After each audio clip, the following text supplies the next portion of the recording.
One of your jobs, I'm assuming, as the chief of the organization is to guide your organization, guide your people through change. I'm curious to know what you've learned through that process so far that farmers could learn about the process of change that they're having to navigate.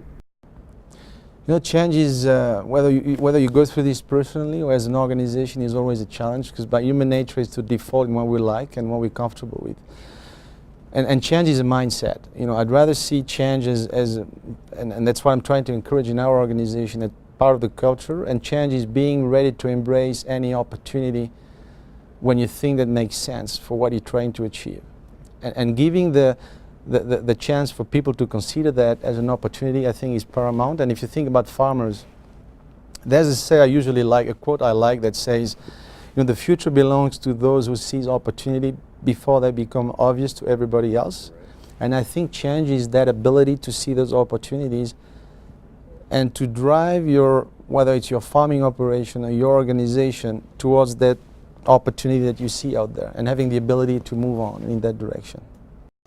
That's an interesting question, Kevin, in that let me maybe do it from two perspectives, from a business perspective and from a people perspective.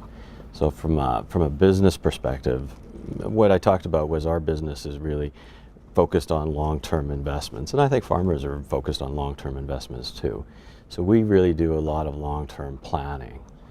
And I think that's really important, but they need to be living plans, because there's so much change that happens that you need to keep your eye on the horizon, but you need to be watching the weather of the next week so that you can adapt and make the changes necessary to stay on course from a long-term perspective.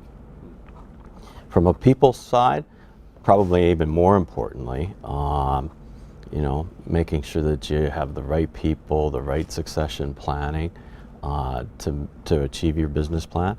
I mean, that's probably the most important thing. And then when you're making change, engage the people.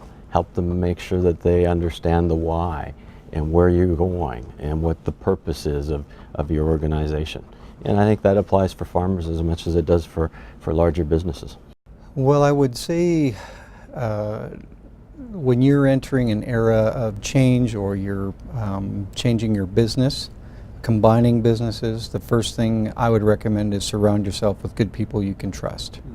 And that's not only on your internal team, but also with your business partners. And I would highly encourage everybody to leverage the horsepower of good people to help ensure your success. Because everything comes easy after that if you have good people around you.